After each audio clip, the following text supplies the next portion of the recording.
அதாவது விருதுநகர் மாவட்டம் சிவகாசியில் சட்டவிரோதமாக செயல்படுற தொழிற்சாலைகள், அதாவது பட்டாசு தொழிற்சாலை, சட்டவிரோதமாக செயல்படுற தொழிற்சாலைகளை அப்புறப்படுத்துறதுக்கு போராடுற சமூக ஆர்வலருடைய கதை.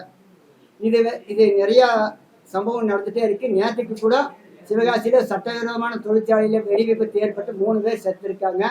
அது மிகப்பெரிய வருத்தத்தை எங்களுக்கு கொடுக்குது. அது மாத்திரம் இல்லாமல் இது மிகப்பெரிய தாக்கத்தை ஏற்படுத்தும் அப்படிங்கிறது எங்களுக்கு நம்பிக்கை. இதனுடைய 80% ஷூட்டிங் கோயம்புத்தூரில் அன்னூர் பகுதியிலையும் தாராபுரம் பக்கத்தில் மிகப்பெரிய வறட்சியான கிராமத்தில் 20% ஷூட் பண்ணிக்கிறோம். முற்றிலும் புதுமுகங்கள், ஒருதலை ராகத்தில் டி ராஜேந்திர அவர்கள் எப்படி முற்றிலும் புதுமுகங்களை வச்சு எடுத்தாங்களோ அந்த மாதிரி நாங்கள் 35 வருஷத்துக்கு அப்புறம் முற்றிலும் புதுமுகங்கள், அதாவது புதுமுகங்கள்னா இவங்களுக்கெல்லாம் வாய்ப்புகள் கிடைக்காம கஷ்டப்பட்டவங்க. நானும் நிறைய ஆர்டிஸ்ட்கிட்ட கேட்டு இந்த சப்ஜெக்டில் நடிக்க விருப்பங்களே சொன்னாங்க. அதனால் புதுமுகங்களை வச்சு எடுத்துருக்கிறோம்.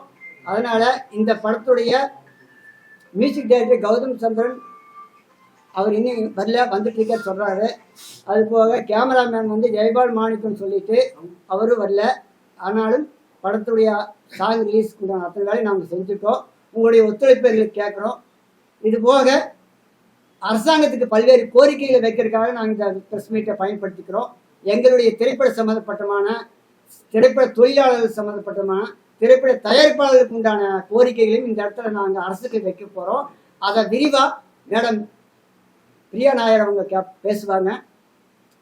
மற்றபடி நீங்கள் எது வேணால் கேட்பீங்க. வணக்கம். வணக்கம், நான் Priya Nair, Indian film and digital producers அசோசியேஷனோட பிரசிடென்ட்டாக இருக்கேன். ஆக்சுவலி பார்த்தீங்க அப்படின்னா காக்கிவாடன்பட்டி ஆடியோ லான்ச்சில் கலந்துக்கிறது வந்து ரொம்ப ஹாப்பியாக இருக்குது. இப்போ காக்கிவாடன்பட்டி படம் பார்த்தீங்க அப்படின்னா அவர் வந்து ரொம்ப கஷ்டப்பட்டு சொல்லப்போனால் ரொம்ப டியூரேஷன் எடுத்துக்கிட்டு இந்த படத்தை பண்ணாங்க. ஸோ ஒரு 1 இயர் பேக் வந்து இதோட ட்ரெய்லர் அண்ட் டீசர் வந்து நாங்கள் லான்ச் பண்ணோம். ஸோ அதுக்கப்புறம் பார்த்தீங்க அப்படின்னா ஆடியோ லான்ச் வந்து இப்போ வச்சிருக்காங்க. ஸோ இதுலேருந்தே தெரியும் உங்களுக்கு வந்து அவங்க வந்து எவ்வளோ கஷ்டப்பட்டு இப்போ ஒரு படத்தை முடிக்கணும் அப்படின்னா ஒரு ப்ரொடியூசர் வந்து எவ்வளோ கஷ்டப்பட்டு அந்த டைம் டிலே ஆகும்போது எல்லாருமே வந்து பார்த்தீங்க அப்படின்னா கையிலேயே ஃபுல் அமௌண்ட் வச்சுட்டு பண்ணுவாங்க அப்படின்னு சொல்ல முடியாது. ஸோ ஃபினான்ஸ் ஆப்ஷன்ஸ் கூட போயிருக்கலாம். ஸோ அந்த இன்ட்ரெஸ்ட் அந்த மாதிரிலாம் பண்ணி ஒரு படத்தை முடிச்சு கொண்டு வரதுக்குள்ள அவங்க வந்து ரொம்ப கஷ்டப்படுவாங்க. ஸோ அப்படி பண்ணி வெளியில வர படங்கள் வந்து பார்த்தீங்க அப்படின்னா அடுத்தது அந்த தியேட்டரிக்கல் ரிலீஸ் போகும்போது ரொம்ப ஸ்ட்ரகிள் ஆகும். ஸோ தியேட்டர்ல ரிலீஸ் பண்றதுக்கு தியேட்டர்ஸ் கிடைக்காது சின்ன படங்களுக்கு. அப்புறம் அப்படியே வந்து ரிலீஸ் ஆனாலும் வந்து லாஸ்ட்ல வந்து இவங்க கிட்ட அக்கௌண்ட்ஸ் காமிக்கும் போது பாத்தீங்கன்னா ஒண்ணுமே இருக்காது, ஒண்ணுமே வரல. இவங்க கையில இருந்து அமௌண்ட் எங்களுக்கு திருப்பி இந்த செலவாயிடுச்சு, அந்த செலவாயிடுச்சு, போஸ்டருக்கு அப்படி பண்ணோம், எப்படி பண்ணோம், அதுக்கு செலவாயிடுச்சு, இதுக்கு நீங்க அமௌண்ட் நீங்க கையில இருந்து கொடுக்கணும் அப்படிங்கிற மாதிரி ஒரு சிச்சுவேஷன்ல கொண்டு வந்து விட்டுருவாங்க. ஸோ வந்து இந்த விஷயத்துல இருந்தெல்லாம் வந்து ஒரு ப்ரொடியூசர் வந்து அவங்களுக்கு வந்து ஒரு கைடன்ஸ் இல்லாம ஒரு தப்பான பர்சன்ஸ் டிஸ்ட்ரிபியூட்டர்ஸ் வந்து கரெக்டா பண்றவங்க இருக்காங்க.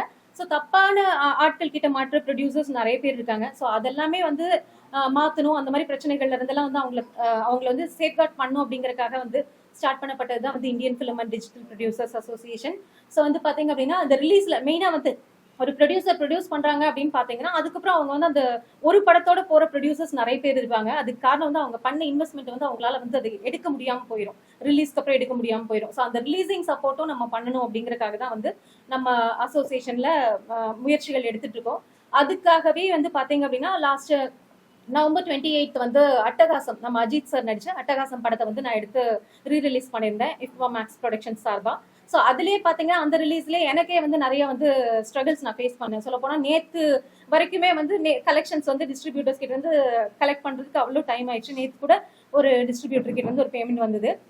அதுவும் எப்படி வாங்கணும் அப்படின்னு பார்த்தீங்கன்னா மதுரவாயல் போலீஸ் ஸ்டேஷனில் வந்து கம்ப்ளைண்ட் பண்ணி, அதுக்கப்புறம் சிஎம் செல்ல கம்ப்ளைண்ட் பண்ணி, ஸோ சிஎம் செல்ல வந்து கம்ப்ளைண்ட் பண்ணி எனக்கு வந்து 1 வீக்லேயே வந்து ஆக்ஷன் எடுத்தாங்க. அது வந்து ரொம்ப ஒரு நல்ல விஷயமா இருந்துச்சு. முன்னாடியெல்லாம் வந்து சிஎம் செல்ல கம்ப்ளைண்ட் பண்ணும்போது ஒரு 20 days 30 days அந்த மாதிரி கூட ஆகும். பட் இந்த டைம் பார்த்தீங்க அப்படின்னா கம்ப்ளைண்ட் பண்ண உடனே ஒரு 1 வீக்லேயே வந்து ஆக்ஷன் எடுத்து மதுரவாயல் போலீஸ் ஸ்டேஷன்ல இருந்து அந்த இன்ஸ்பெக்டர் எல்லாருமே வந்து கரெக்டா அந்த ஃபாலோ பண்ணி கொடுத்து எங்களுக்கு கலெக்ஷன் வந்து கிடைக்கிறதுக்கான சப்போர்ட் வந்து பண்ணாங்க.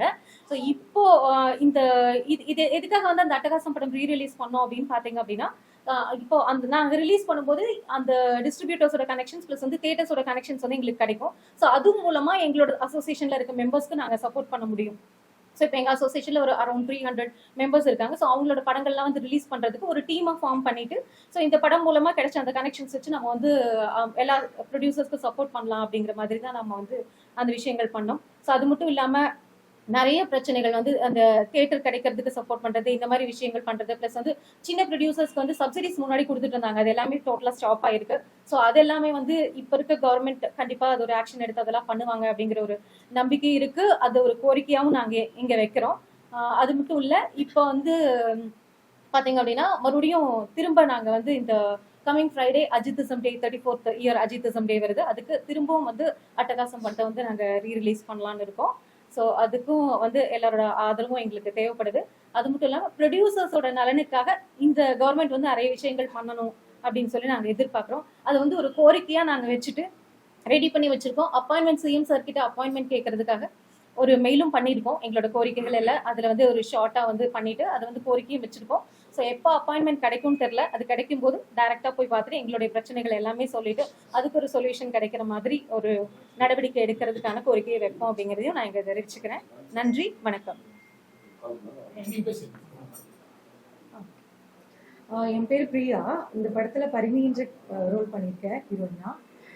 ஸோ இந்த படத்தை பற்றி சொல்லணும்னா ரொம்ப ஹார்ட் ஒர்க் பண்ணியிருக்காங்க. டேரக்டர்ஸ்லேருந்து கோ ஆக்டர்ஸ் எல்லாருமே ரொம்ப ஹார்ட் ஒர்க் பண்ணி தான் பண்ணியிருக்காங்க.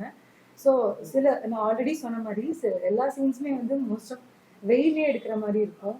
ஸோ சிப்பஸ் இல்லாமல் கூட நாங்கள் பண்ணியிருக்கோம். ஸோ ஒவ்வொரு சீனுமே வந்து டைரக்டர்ஸ் வந்து முன்னாடியே எக்ஸாம்பிள் எப்படின்னா இதை நடிச்சு காட்டுவாங்க.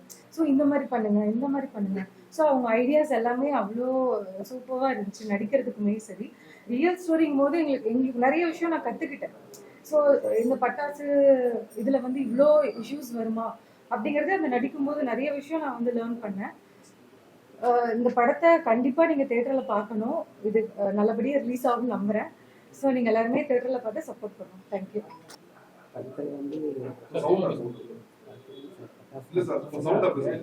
பட்டாசு கம்பெனி சப்ஜெக்ட் அப்படின்னாங்க சட்டவிரோதமாக இருக்கிற கம்பெனியில் எவ்வளவு கஷ்டங்கள் நாங்கள் நேரடியே ஆய்வு செய்கிறோம்.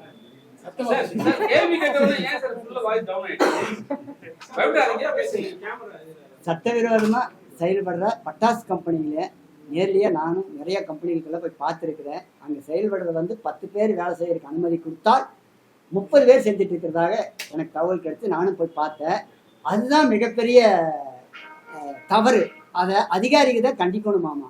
அதிகாரி கண்டிக்கிறது இல்லைங்கிறது தான் அங்கே இருக்கிற மக்களுடைய புகார். அப்போது ஒரு ஃபேக்ட்ரி இருந்துச்சுன்னா அந்த ஃபேக்ட்ரிக்கு 4 பக்கம் வழி இருக்கணுங்களாமா. அந்த பட்டாசு கம்பெனி ஒர்க் பண்ணுற பக்கம் 4 பக்கம் வழி இருக்கணுமாமா. அந்த மாதிரி எங்கேயுமே இல்லைங்க, 2 பக்கம் தான் வழி இருக்குது.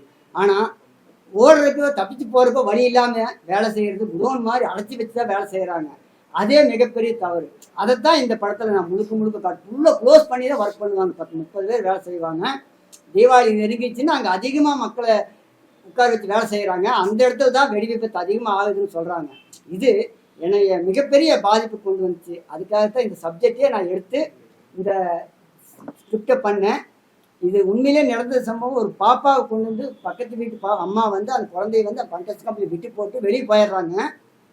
கடைக்கு போயிட்டு வர்றாங்க.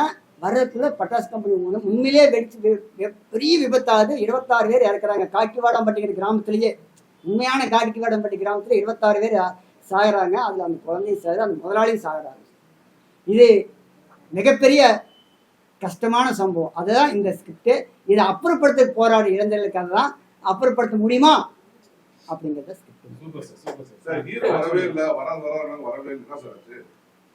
சார் வேலை இல்லாத குழந்தைங்க. ஆமாங்க சார், வேலை இல்லைங்க தான் அந்த சட்டவிரோத கம்பெனிக்கு போறாங்க. ஆடியோ லான்ச்சுக்கு வராருன்னு சொன்னாங்க. பயங்கர வேலை இருக்கிறாரு சார், பயங்கரமா வேலை இருக்கிறாரு சார். வரேன்ட்டு வரலைங்க சார், இன்ன வரைக்கும் வரல சார். இந்த படம் வந்து ஆடியோ லான்ச் பண்ணி 1 வருஷம் ஆகுதுங்க. படம் எப்போ ஸ்டார்ட் பண்ணீங்க? ஏன் இவ்வளவு டிலே? ஏன்னா போன ஆட்சியில் உங்களால ரிலீஸ் பண்ண முடியலையா? ஏன்னா டிவிக்கு ஆட்சி வந்தவொடனே எல்லாரும் ஃப்ரீ ஆயிட்டாங்க. டிவிக்கு ஆள் கூட வந்திருக்காரு. ஸோ அதனால தானே? அப்படி இல்லைங்க சார். நிறைய பேர் நம்ம இன்னும் ட்ரை பண்ணோம். யாரும் வாங்குறதுக்கே தயார் இல்லை, பார்க்கறதுக்கே தயார் இல்லை. அதை பேசா பார்க்கலாம் அப்படின்னு சொல்கிறாங்க. எந்த தேட்டரோட ரெஸ்பான்ஸ் பண்ணல. இப்போ ஏதோ ஒரு ஒளி தெரியுது மாதிரி தெரியுதுங்க. அதை ரிலீஸ் பண்ணுறதுக்கு அத்தனை வேலை செஞ்சுட்டு இருக்காங்க. நிறைய கம்பெனிகளாக தயாராகிட்டு என்னை மாதிரி சின்ன சின்ன பட்ஜெட் கம்பெனிகள்லாம் தயாராகிட்டுக்குதுங்கிற நம்பிக்கை இருக்குது. ரிலீஸ் பண்ணிடுவோங்கிற நம்பிக்கை இருக்குது. ஏன்னா போன ட்ரிப்பால் எங்கள் படத்தெல்லாம் பார்க்கறக்கே விரும்பலைங்க யாருமே. உண்மையை சொல்கிறேங்க. நியூ பேஸா வேறு பெரிய ஸ்டார்லாம் யாரும் இல்லையா பார்க்கலாம் அப்படின்னு ஒரு வருஷமாக சொல்லிட்டு இருந்தேன், 8 மாதமா. மிகப்பெரிய வருத்தம், கஷ்டம். இந்த மாதிரி நானும் ரிப்போர்ட்டராக இருந்தால் டைரக்டர் ஆகிக்கிறேன். இந்த மாதிரி எல்லா பக்கம் போய் செய்தி எடுத்து வெளியிட்டு தான் நான். ஆனால் எங்களுக்கே அவ்வளோ ஒரு கஷ்டம். சாதாரண பணத்தை கொண்டு வந்துட்டு போயிட்டு போங்க எவ்வளோ கஷ்டமாக இருந்து யோசிச்சு பாருங்க. டிவிக்கேங்கிறதுக்காக மட்டும் சொல்றீங்க, ஆட்சி மாற்றத்தில் மிகப்பெரிய ஒளி தெரியுதுன்னு தெரியுது. சரி, எல்லாம் ஹெல்ப் பண்ணலன்னு சொல்றீங்க. உங்க ஹீரோவே உங்களுக்கு ஹெல்ப் பண்ண மாட்டாரு, அப்புறம் மத்தவங்களுக்கு ஹெல்ப் பண்ணுவாங்க. வேலை இருக்கு சார், அது வேலையில் இருப்பாரு. அட்வொகேட்டுங்க நிறைய வேலை இருக்கு. இல்ல சார், நீங்க என்ன ஒரு 1 மணி நேரம் பண்ண போறோமா? வந்துட்டாரு, ஆனா இங்க வரல. கோயம்புத்தூர்ல இருந்து சென்னை வந்துட்டாரு, ஆனா இன்னும் வரல. வர முடியலையா என்னன்னு தெரியல. சரி, இப்போ இது மாதிரி ஸ்கிரிப்ட் எடுக்கும் போது நீங்க வந்து ஸ்பாட்டுக்கு போய் எடுத்தீங்களா, இல்ல வந்து ஏன்னா வந்து இது மாதிரி தவறான மருந்து தயாரிக்கிற இடத்துல வந்து உங்களுக்கு கிரெடிட் கொடுப்பாங்க, எப்படி வந்து திருப்பி இதே மாதிரி ஒரு படத்தை பண்ணுவீங்கன்ட்டு அது மாதிரி ஏதாவது நடந்துச்சா உங்களுக்கு?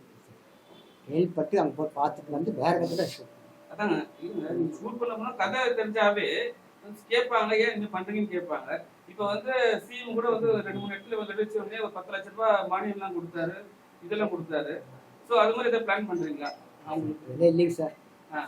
விஷயத்தை வெளி பொது வெளி காட்டுறோம்.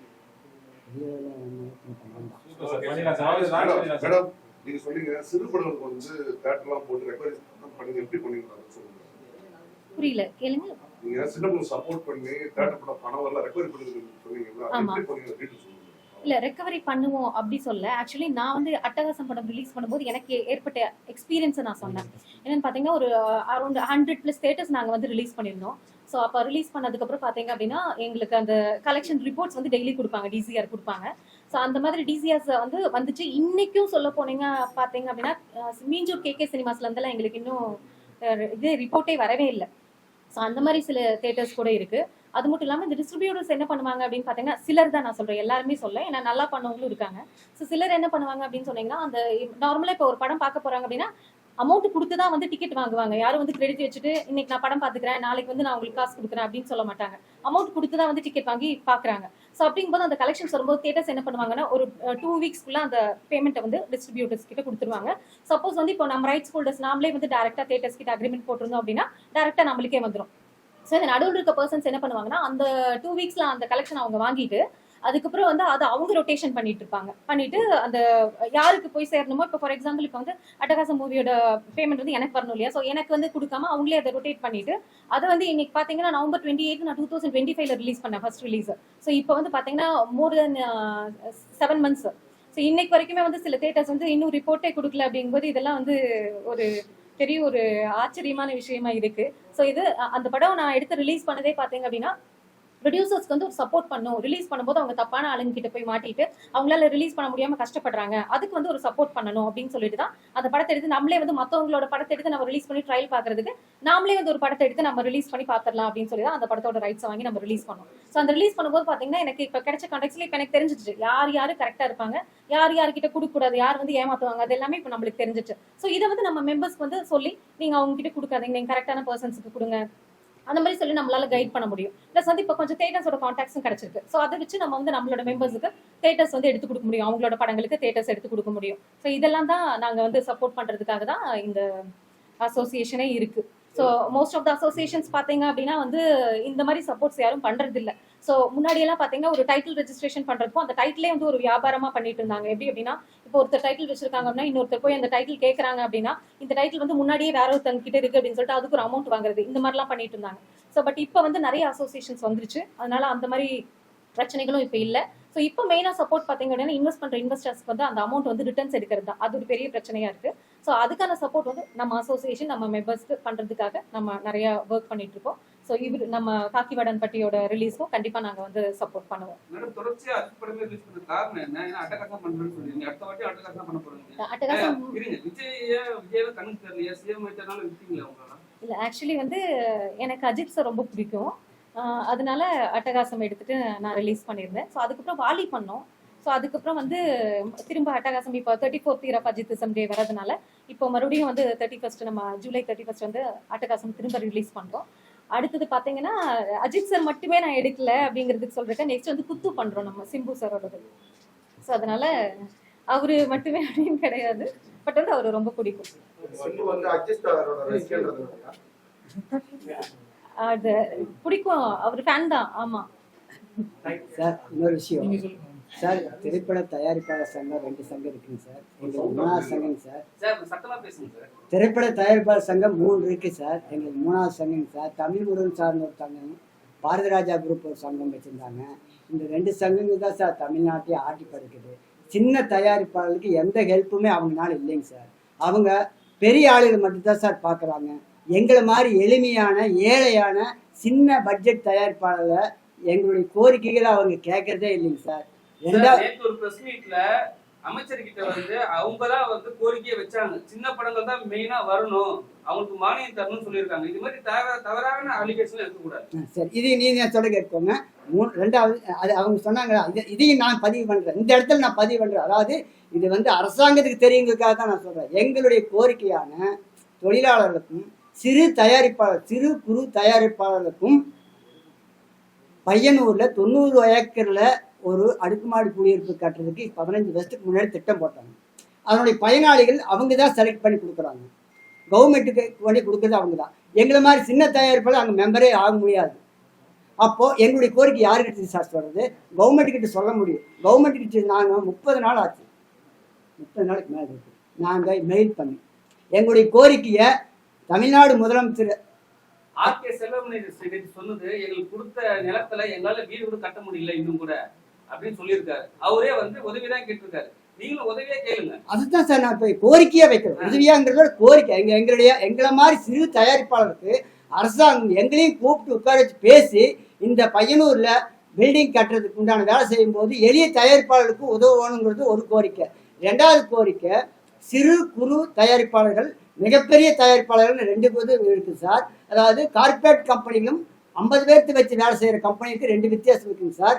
50 பேர் வச்சு செய்கிற தொழிற்சாலைக்கும் அதே மின் கட்டணம், கார்பரேட் கம்பெனிக்கு அதே மின் கட்டணம் கிடையாது.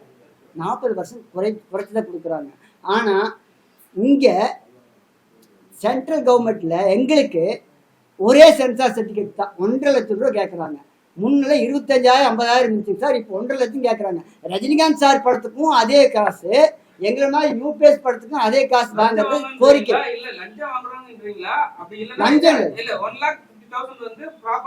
ஆமாம் ஆமாம், அதான் சார் சென்ட்ரல் கவர்மெண்ட்ல இந்த மாதிரி ஒரு ஃபார்ம் பண்ணுறாங்க சார். ஆமாம், இது வந்து மிகப்பெரிய இழப்பீடு எங்கள் மாதிரி தயாரிப்பாளர்களுக்கு.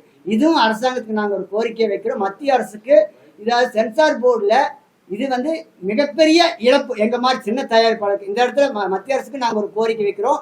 மாநில அரசுக்கு எங்களுக்கு வந்து சிறு குறு தயாரிப்பாளர்களுக்கும் ஒரு முன்னுரிமை கொடுக்கணும். அதாவது படத்துகளுக்கு மானியம் தர்றாங்க சார். 15 வருஷமாக மானியமே தரதில்லை சார். 7 லட்சம் ரூபா கொடுப்பாங்க சார். அதை வந்து அந்த கவர்மெண்ட்டு சினிமாவிலேருந்து வந்ததுனால சின்ன தயாரிப்பாளர் வந்து அவங்க அப்பா பெரிய தயாரிப்பாளர் ஆகிக்கிறார் சாரு. நம்ம சிஎம் சாருடைய அப்பா எங்களை மாதிரி இருந்து வந்தவர் தான். அவருடைய சன் இன்னைக்கு சிஎம் ஆகிக்கிறாருங்கிறது எங்களுக்கு மிகப்பெரிய மகிழ்ச்சி. ஆனால் இந்த அரசாங்கம் 20 வருஷத்துக்கு முன்னாடி கொடுத்த 7 லட்சமே கொடுக்கக்கூடாது, டபுளாக பண்ணி 15 லட்சமாக கொடுத்தா எங்களை மாதிரி சின்ன பட்ஜெட் தயாரிப்பாளருக்கு மிகப்பெரிய உதவியாக இருக்குன்னு இந்த நேரத்தில் கேட்டுக்கிறோம். அது மாத்திரம் இல்லாமல் மானியங்க கொடுக்குற கமிட்டி ஒன்று அமைக்கிறாங்க. அந்த கமிட்டியிலே எங்கள் அசோசியேஷனில் ஒரு 2 பேருக்காவது உறுப்பினராக சேர வழிவகுத்தா தான் எங்களுடைய கோரிக்கை அங்கே அரசாங்கத்தை சொல்ல முடியும். அப்படிங்கிறது இந்த நேரத்தில் அரசாங்கத்தை கோரிக்கை வச்சுக்கிறோம்.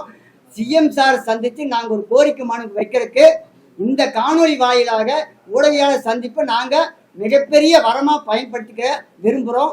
நீங்களும் எங்களுக்கு சப்போர்ட் பண்ணுங்க. நன்றி, வணக்கம். அறக்கட்டளை தலைவர் அறிஞர் அண்ணா அறக்கட்டளை தலைவர் கோயம்புத்தூர் மிஸ்டர் சி.ஆர். சர்வேஸ்வர் அவர்கள் பெற்றுக்கொள்கிறார்.